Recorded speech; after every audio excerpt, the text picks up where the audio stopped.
Hi Year 5, so English time, and today we are continuing looking at the book Cosmic, written by Frank Cottrell Bryce. So to start off the lesson today, I'm going to read you chapter 2, so make sure you're comfortable, and chapter 2 is called Completely Doomed. The slightly worrying thing is that I'm sort of enjoying this. Being doomed is not good, but being weightless is outstanding. Every time I lean forward, I do a perfect somersault. When I stretch my arms in the air, I levitate. Back on Earth, my only special skills are being above average in maths and height. Up here, I've got so many skills, I'm practically a Power Ranger. Then, there's the stars. On Earth, our house is right next to the New Strand shopping centre. The multi-storey blots out most of the sky. The only stars I ever really noticed were the ones in the It's Your Solar System glow-in-the-dark mobile I got when I was 9. And the only reason I noticed them was that they kept getting tangled in my hair. Mobiles do not make good presents for persons of above average height. The stars look different from here. There's a lot more of them, for one thing. Big swirls and knots and clouds of them, so bright they hurt to look at. When you're in it, space looks like the biggest firework display ever, except it's on pause. It looks like freeze-frame fireworks. Even if you're completely doomed, you've got to be impressed. The only bad thing about the view is that it doesn't include Earth. We haven't seen it since we rolled out of orbit. I said to the others, well, it must be here somewhere.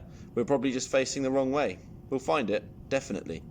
But that didn't seem to calm them down. One of them, Samson too, drew me a diagram to prove that even if we were facing the wrong way, we should still be able to see it. I said, so what are you saying? That we fall into some magic wormhole and come out on the other side of the universe? Possibly. That the whole Earth just vanished? That it's gone? Possibly. They all screamed until they wore themselves out, and then they went to sleep. At least sleep uses less oxygen. I've tried to imagine that there's someone on the other end of this phone. Someone unusually quiet. I've also tried to make actual phone calls. I sort of thought the signal might be better up here, being nearer to the satellites, but it doesn't seem to work like that. Okay, Year 5, so that was chapter 2 of Cosmic, and the text for that extract is attached to this tapestry post, so you can read it yourselves if you would like to. It's attached to the tapestry post, so if you want to have a read through at your own pace, that's absolutely fine. So what I'd like you to do now, you can either do this having watched my video, or you can do it looking at the text. I want you to focus on the author's use of simple short sentences for effect. Okay, so I want you to look at how the author has used really short sentences to break up the pace of the story and to break up kind of the way the author uses them to flick between different subjects and to kind of keep things moving. He uses it quite well as a cohesive device. So I want you to have a look through, either rewind this video and listen to me reading the story, or have a look at the text that's attached to the tapestry post, and I'd like you to have a think about how the author has used short sentences for effect. Okay, so a couple of short sentences you might have found were, then there's the stars, and that is a really clever way that the author has used to link between one part of being in space and another.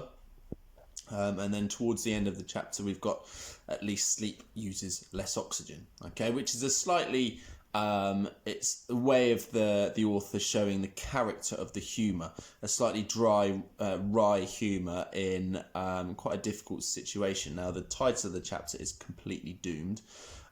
So again, it's that kind of dark humour that the author is bringing out in the use of that short sentence in that context. So I'll be interested to see if you guys have come up with any others in there as well. Now, when you think about the work we did in yesterday's lesson, or you guys did in yesterday's lesson, as you were retrieving information from the text to learn about the main character Liam. Now we only know, I think we know there's 5 characters on board so far.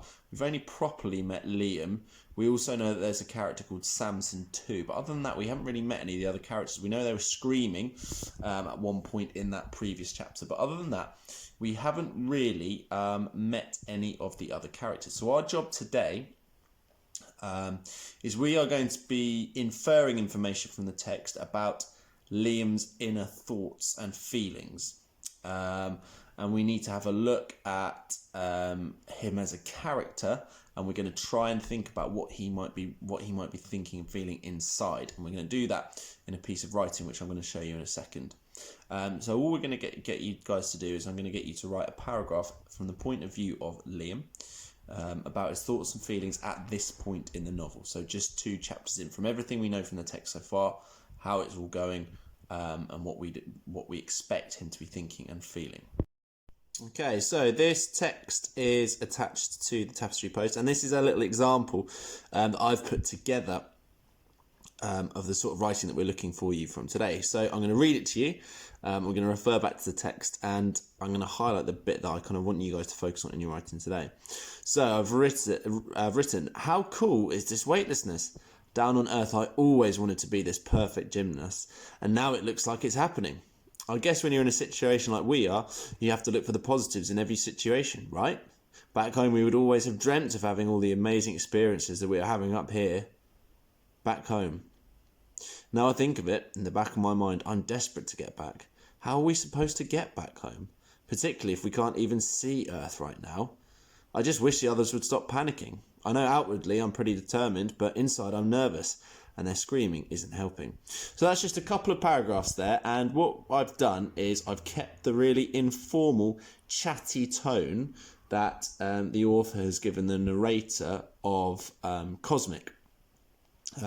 We've got lots of rhetorical questions like, how cool is this weightlessness? And we've also got, how are we supposed to get back home? And you have to look for the positives in every situation, right? So keeping that really chatty tone going, which the narrator uses in the text.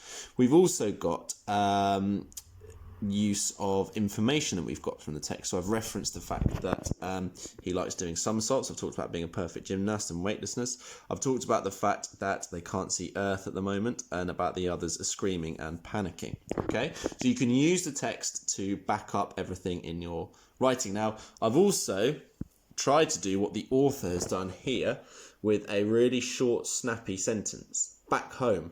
Now, the author does that in the book with "and then there's the stars." He uses a short, snappy sentence to break up the text and to change the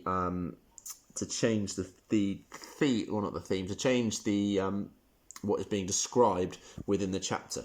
And I've done the same thing here, because in the first paragraph I've been talking about all the positives and all the cool things that are happening up in space, and then I've used a short, snappy sentence there, and now we're going to talk about what he's worried about. Okay, so that is your job today, Year 5. You are going to produce a piece of writing based on the book, or primarily the second chapter of the book that we've just read today. You're writing in role as the main character, and what I would like you to do is I would like to see how you use a short, snappy sentence to change the tone of the writing from positive to negative, or maybe from negative to positive.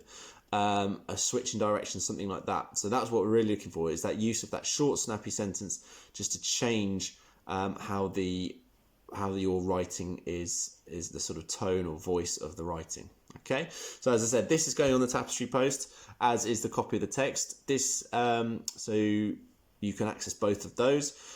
Feel free to write this straight into your book. There's no need for any printing or anything like that. Any questions, pop them on Tapestry, and we look forward to seeing your work later on.